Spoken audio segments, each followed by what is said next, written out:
Alors on y pense rarement, mais tout, absolument tout, tourne à l'électricité. La maison, le chantier, les loisirs, bref, la vie de tous les jours. Et quand elle disparaît, eh bien, tout s'arrête. C'est là qu'une station électrique portable devient un vrai atout. Il s'agit d'une vraie source d'énergie autonome, sans bruit, sans carburant, et surtout sans dépendre du réseau. À la maison, elle peut prendre le relais pendant une coupure pour garder le frigo, le congélateur ou la box en fonction. En déplacement, elle recharge ordinateur, drone, appareil photo ou même faire fonctionner une cafetière. Bref, elle rend la vie confortable, même hors du monde connecté. Et sur un chantier, elle alimente les outils électroportatifs, là où aucune prise existe encore. Meuleuse, perceuse, éclairage, tout y passe. Donc aujourd'hui, on teste une station qui promet de tout faire. La SolarPlay, le modèle de 2500 watts. Avec ses 2300 Wh de capacité, elle vise large, du simple usage domestique jusqu'aux besoins plus costauds d'un chantier ou d'un fourgon aménagé. Alors avant même de commencer, on va régler tout de suite un petit détail qui va sûrement vous sauter aux yeux tout au long de la vidéo. Il s'agit de cette petite étiquette un peu abîmée au-dessus du logo. Alors non, ce n'est pas un défaut de fabrication,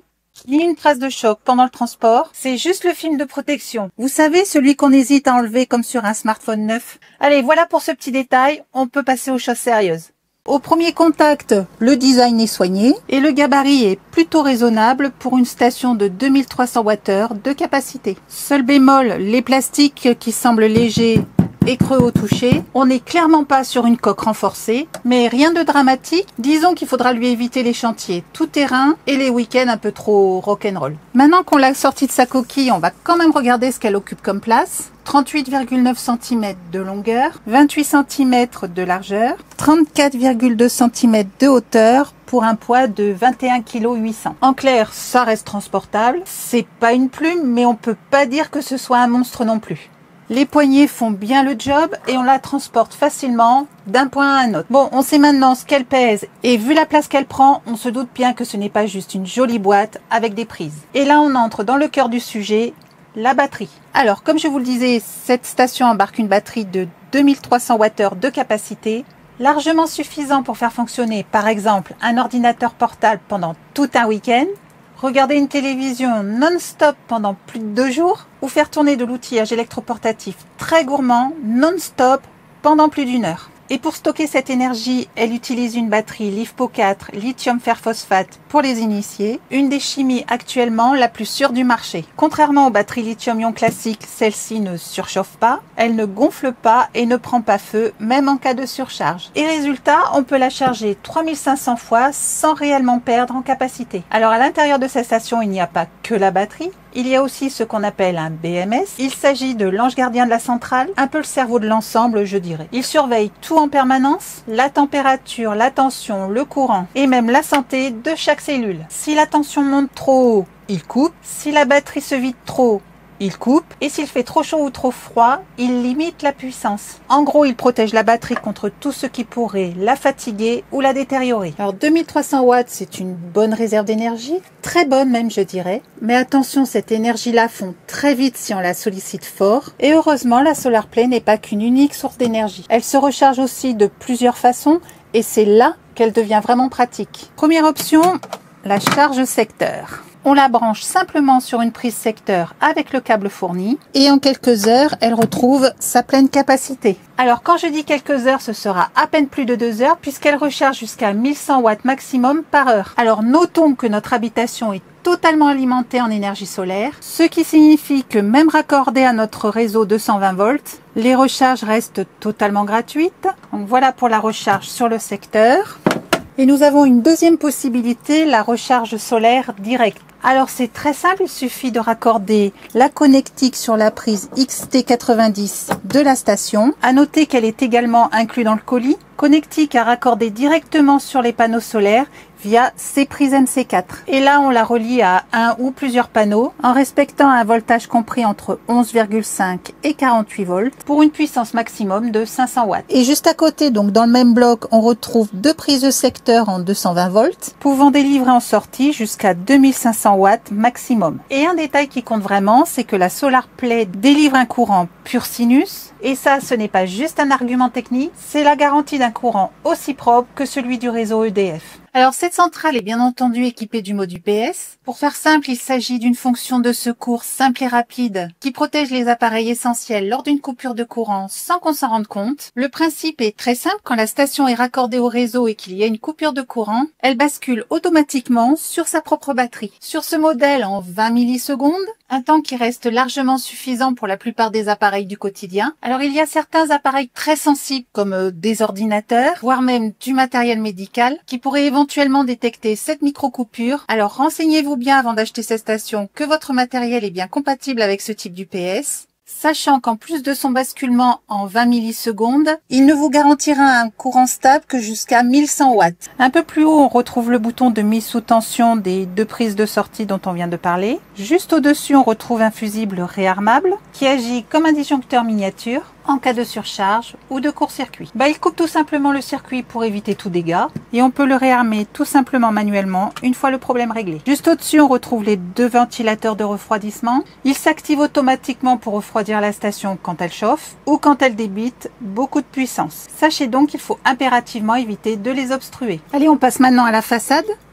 Donc on retrouve tout en haut une prise allume-cigare de 12 volts et 10 ampères, protégée par un capuchon étanche. Et juste à côté, pareil, une prise de sortie en 12 volts et 25 ampères, elle aussi protégée par un capuchon étanche. Et juste en dessous, on retrouve deux prises en sortie de 12 volts et 3 ampères maximum. Alors l'ensemble de ces prises sont parfaites pour brancher par exemple une glacière électrique, un petit compresseur ou un accessoire auto classique. Et l'ensemble de ces prises se contrôle via ce bouton ici. Il permet d'activer ou de couper toutes les sorties 12 volts d'un seul geste. C'est simple, pratique et surtout ça évite de laisser le circuit sous tension inutilement. Et juste en dessous, on retrouve les prises USB-A et USB-C, celles qu'on utilise au quotidien pour recharger les smartphones, les tablettes, les caméras et tout l'attirail numérique. On commence avec deux prises USB-A compatibles QC 3.0, autrement dit Quick Charge 3.0. En clair, cela signifie qu'elles peuvent adapter la tension et envoyer jusqu'à 18 watts pour recharger un appareil, soit 3 à 4 fois plus rapide qu'un chargeur classique. Ensuite, on retrouve trois prises USB-C de 20 watts. C'est le format qu'on retrouve sur la majorité des appareils récents. Et là encore, il s'agit d'une charge rapide.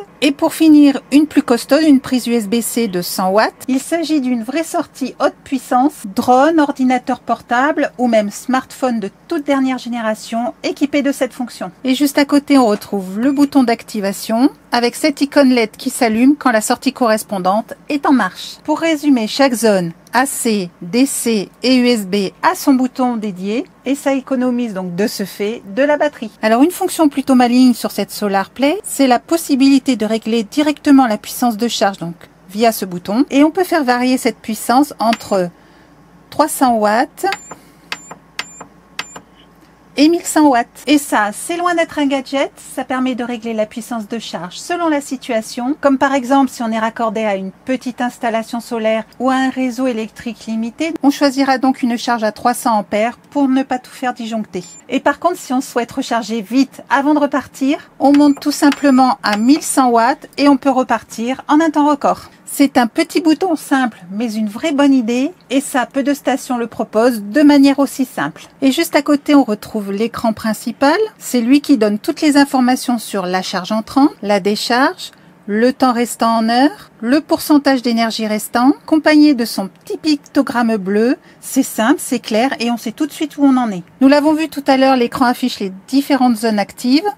Tout simplement, chaque symbole s'allume quand le circuit est en marche. La luminosité de l'écran est correcte, lisible même en plein jour. Bref, cet écran, c'est le tableau de bord de la centrale. Et juste ici en façade, on retrouve une lampe intégrée. Petit détail, mais toujours bienvenu sur une station portable, surtout lorsqu'on bosse de nuit ou lorsqu'on campe. Et elle propose deux autres modes, un mode SOS et un mode flash. Le mode SOS, lui, envoie un signal de détresse international en morse et le mode flash est une lumière qui clignote rapidement, idéal pour signaler sa présence sur le bord de la route, par exemple. Alors on va pas se mentir, c'est pas un projecteur de stade, mais ça reste toujours utile quand on n'a pas envie de chercher une lampe frontale au fond du sac. Allez, on va la laisser briller dans son coin et on passe à ce qui nous intéresse vraiment, le test en conditions réelles. Alors pour le test, on a trouvé un appareil particulièrement gourmand en énergie. Ici, une plaque de cuisson électrique avec un ensemble de foyers qui consomme 2500 watts. Donc sur le papier, la SolarPlay devrait pouvoir les alimenter sans broncher. Alors clairement, c'est pas le genre d'appareil qu'on pense pouvoir alimenter avec une station électrique portable. En général, c'est réservé à un réseau domestique ou à un groupe électrogène. Mais justement, c'est tout l'intérêt d'une station puissante comme celle-ci. Alors c'est pas sorcier, c'est comme à la maison, on branche la plaque sur la prise de 120 volts de la station.